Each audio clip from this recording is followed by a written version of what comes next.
அயோத்திதாசர் பிறப்பு 1845, இறப்பு 1914. மொழிகளில் புலமை தமிழ், ஆங்கிலம், பாலி, சமஸ்கிருதம். அத்வைநந்தா சபை, ஒடுக்கப்பட்டோரின் கோவில் நுழைவு. திராவிடர் கழகம் 1882. ஜான் ரத்தினம் அண்ட் அயோத்திதாசர். திராவிட பாண்டியன் இதழ் 1885. திராவிட மகாசன சபை 1891. நீலகிரியில் முதல் மாநாடு நடந்துச்சு. இலங்கை செல்லுதல் 1898, பௌத்த கருத்துக்களை பரப்புறதுக்காக. அப்புறம் சாகித்ய பௌத்த சங்கம், சென்னை. ஒரு பைசா தமிழன்ற வார இதழ் 1907.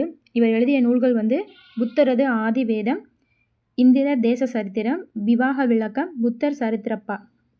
திருவள்ளுவர், ஔவை ஆகியோர் படைப்புகளுக்கு பௌத்த கோட்பாடுகள் அடிப்படையில் புதிய விளக்கங்களை எழுதியவர்.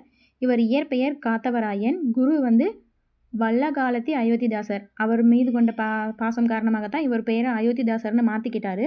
இவர் பதிப்பித்த நூல்கள் போகர் 700, அகஸ்தியர் 200, சிமிட்டு ரத்தின சுருக்கம், பாலவாகடம். தேங்க்யூ.